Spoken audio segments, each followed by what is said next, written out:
આપણે બધા જ જીવનની ભાગદોડમાં એટલા વ્યસ્ત થઈ જઈએ છીએ કે આપણે હળવા થવાનું, મન મૂકીને હસવાનું અને જિંદગીને મોકળી બનાવવાનું ભૂલી જઈએ છીએ। જો આપણી જિંદગી આટલી વ્યસ્ત હોય તો મુખ્યમંત્રીની જિંદગી કેવી હશે?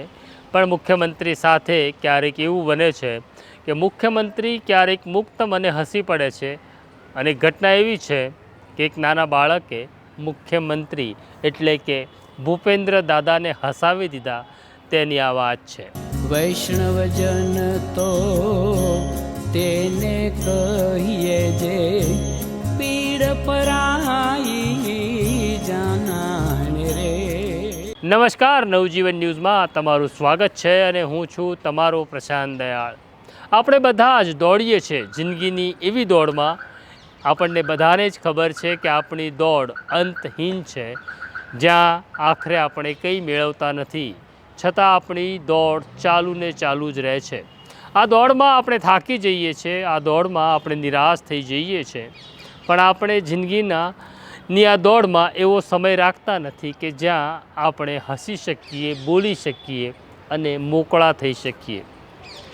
વાત છે ગુજરાતના મુખ્યમંત્રીની। ગુજરાતના મુખ્યમંત્રી ભૂપેન્દ્ર પટેલ પાસે અસંખ્ય કામો હોય છે, એક પછી એક વિભાગોની ફાઇલો તેમની પાસે આવતી હોય છે, લોકોના પ્રશ્નો તેમની પાસે આવતા હોય છે, પણ કંઈક ઘટના એવી ઘટે કે જેમાં ભૂપેન્દ્ર દાદા હસી પડે છે અને તેમને પણ થાય છે કે જિંદગીનું સત્ય તો આ છે। ઘટના એવી છે કે બનાસકાંઠાના દાંતીવાડાના ઉત્તમપુરા શાળાની આ વાત છે। ગુજરાતની શાળાઓમાં કેવી વ્યવસ્થા ચાલે છે એ વ્યવસ્થા તપાસવા માટે વ્યવસ્થાપન સમિતિ છે અને આ વ્યવસ્થાપન સમિતિ સાથે ગુજરાતના મુખ્યમંત્રી ભૂપેન્દ્ર પટેલની એક બેઠક હતી। દાંતીવાડાની ઉત્તમપુર શાળા સાથે વિડીયો કોન્ફરન્સિંગ ગુજરાતના મુખ્યમંત્રી કરી રહ્યા હતા, વિડીયો સંવાદ થઈ રહ્યો હતો। આ વિડીયો સંવાદમાં એક નાનકડી દીકરી પણ આવે છે જેનું નામ છે શ્યામા।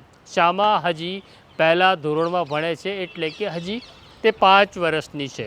તે વિડીયો સંવાદમાં આવે છે અને મુખ્યમંત્રી ભૂપેન્દ્ર પટેલને કહે છે કે હું એક શ્લોક સંભળાવું, અને પછી તે શ્લોક સંભળાવે છે અને શ્લોક સંભળાવ્યા પછી તે મુખ્યમંત્રી ભૂપેન્દ્ર પટેલને કંઈક વાત કરે છે અને ભૂપેન્દ્ર પટેલ ખડખડાટ હસી પડે છે। પહેલાં તમે આ વિડીયો જોઈ લો। મારા નમસ્કાર, મારું નામ છે સામ્યાબેન લાલજીભાઈ પ્રજાપતિ। હું ધોરણ 1માં ભણું છું। દાદા, હું એક શ્લોક કહું? બોલો બોલો। યદા યદા હિ ધર્મસ્ય ગ્લાનિર્ ભવતિ ભારતમ અભ્યુત્થાનમ ધર્મસ્ય તદાત્માનં સૃજામ્યહં પરિત્રાણાય સાધૂનાં વિનાશાય ચ દુષ્કૃતા ધર્મ સંસ્થાપનાર્થાય સંભવામિ યુગે યુગે। દાદા, તમે અમારી સ્કૂલમાં ક્યારે આવશો અમને મળવા?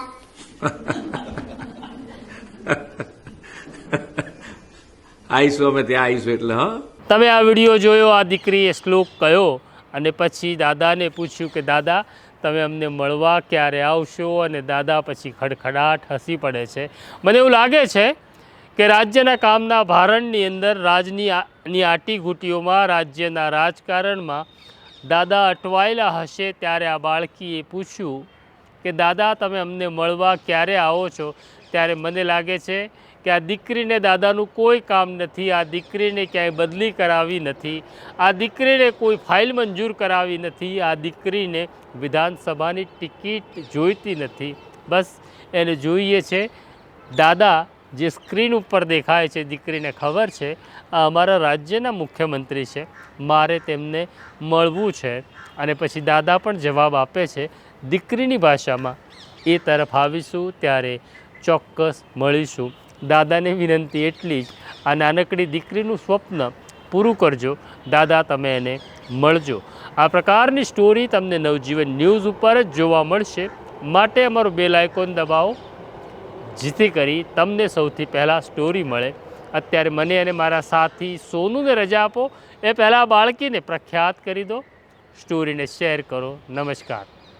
વૈષ્ણવજન તો તેને કહીએ જે પીડ પરા